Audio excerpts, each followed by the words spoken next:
అల్లూరి సీతారామరాజు జిల్లా రాజవొమ్మంగి మండలం జడ్డంగి పంచాయతీ మడేరు ఆనకట్ట సమీపంలో జాతీయ రహదారి 516 ఈ పనుల్లో భాగంగా కొండను పేలుడు సామగ్రితో పేల్చే సమయంలో పాటించవలసిన నిబంధన పాటించకపోవడంతో తాను ప్రమాదాన్ని గురయ్యారని జడ్డంగి చైతన్యనగర్ గిరిజన కొండారెడ్డి తెగకు చెందిన సుమ్మర్ల వెంకటేశ్వర్లు కన్నీరు పర్యంతమయ్యారు.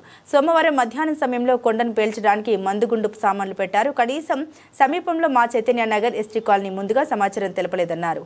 ఈ పరిస్థితుల్లో నాకు జీవన ఆధారమైన మేకల్ని తీసుకొని సమీపంలో కొండ ప్రాంతానికి వెళ్లనన్నాడు. అదే సమయంలో కొండను పేల్చడానికి అమర్చిన బాంబు పేలడంతో రాయి మీదకు వస్తుందని ఆందోళనకు గురై పడిపోగా నా చేతికి తీవ్ర గాయాల పాలయ్యానన్నారు. అదే సమయంలో నా తలకి ఏమైనా గాయం తగిలితే ఏంటి పరిస్థితి? అతని భార్య ఆవేదన వ్యక్తం చేసింది. ఆ సమీపంలో ఉన్నటువంటి ఎస్ఆర్సీ సిబ్బంది నన్ను ఇంటికి తీసుకొచ్చి వదిలేసి వెళ్లిపోయారని వెంకటేశ్వర్లు అన్నారు. నేను మా అల్లుడు సహాయంతో తుఫాన్ నేపథ్యంలో వర్షంలో నానుకుంటూ జడ్డంగి ప్రభుత్వ ఆసుపత్రిలో వైద్యం పొంది మెరుగైన వైద్య సేవల నిమిత్తం అడ్డతీగల సిహెచ్సి వైద్యశాలలో పొంది ఇంటికి తిరిగి వచ్చామని బాధ్యుడు వాపోయాడు. ఈ విషయంపై ఉన్నత స్థాయి అధికారులు స్పందించి సమగ్ర దర్యాప్తు చేయించి బాధితుడికి న్యాయం చేయాలని గ్రామ ప్రజలు మరియు భార్య కోరుతున్నారు. మా ఆయనండి అతను మేకడికి వెళ్ళారండి. మేకడికి వెళ్తే ఇలా జరిగిందండి.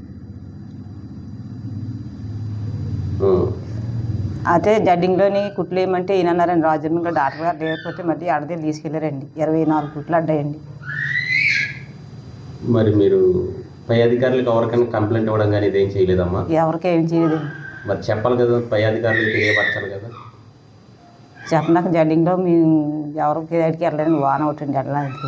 మరి పోలీస్ స్టేషన్లో ఏమైనా కంప్లైంట్ చేశారా మీరు? పోలీస్ స్టేషన్కి వెళ్ళలేదండి. మరి కంప్లైంట్ చేయాలి కదా. ఇప్పుడు వెళ్ళి చేయాలండి. ఒకవేళ అది తలక తగిలి ఉంటే ఏమయ్యేది? అతను మరి ఏం చెప్పినా మరి అని ఆలోచించారండి. మరి తెల్ల తగిలితే మరి ఇప్పుడు ఏమైంది? మరి టైం కాకుండా టైం పెడుతున్నారండి.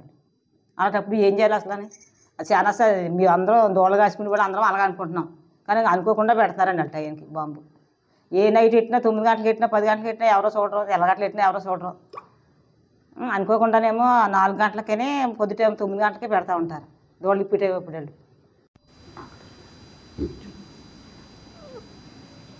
నా పేరు సుమ్మర్ల వెంకటేశ్వర్లు.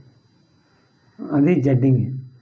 ఆ కోరి పక్క నుంచి వస్తున్నాను నేను. ఆ టైంలో బాంబు పెట్టి సమయంలో ఆ రాయి పిక్క వచ్చేస్తుంటే అలా చేయట్టుకుని ఉన్న చేతి తేలిందండి. ఆ సమయంలో నువ్వు అక్కడికి ఎందుకు వెళ్ళి? అక్కడి నుంచి నేను జాయిగా నడిచి వస్తుంటే అంతలోకి ఆ ఊళ్ళో కుర్రోళ్ళు వచ్చి హాస్పిటల్లో తీసుకెళ్ళిపోరండి. ఆ బాంబ్ బ్లాస్ట్ అయ్యే దగ్గరికి ఎందుకు వెళ్ళావు నువ్వు అసలు? మేకలు మేపుకుంటూ వస్తున్నానండి అటు నుంచి. అంటే కొండ దిగి మేపుకుంటూ వస్తున్నాను. ఆ టైంలోనే అక్కడ బాంబు పెట్టారు. అప్పుడు నువ్వు దిగొచ్చేటప్పుడు ఈ బాంబ్ బ్లాస్ట్ అయ్యిందా? బాంబు వేస్తాయి. ఈ రాయి పక్క వచ్చేస్తుంటే ఇలాగ బుర్ర తేలేస్తుందని చేయట్టుకుంటే చేతి తేలింది. మరి వాళ్ళు సైరన్లు వేస్తారు కదా బాంబ్ బ్లాస్ట్ అయ్యేటప్పుడు? వాళ్ళు ఏమీ సౌండ్ లేకుండా పెట్టేశారు.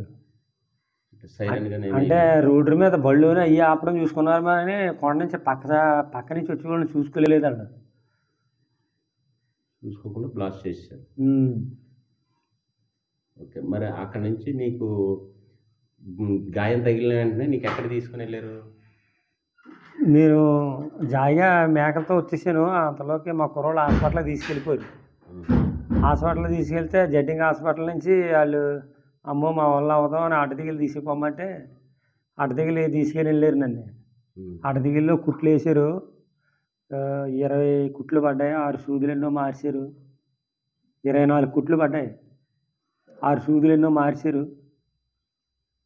తర్వాత ఈ కొట్టది వేసారు, ఇండక్షన్ చేశారు. మళ్ళీ ఇంకా రోజుకి ఒకసారి హాస్పిటల్కి వెళ్ళి ఈ వారం అంతా అన్నారు. అదండి జరిగింది. నీకు హైవే వాళ్ళు వచ్చి ఏమైనా కలవడం జరిగిందంటారా? హైవే వాళ్ళు ఎవరైనా వచ్చి నీకు కలిసారా? ఆ ఇదిలో వాళ్ళు వచ్చి నన్ను హాస్పిటల్కి తీసుకెళ్ళారు. హైవే రోడ్ వేసే వాళ్ళు రోడ్ వేసే వాళ్ళు నాకు కలలేదు.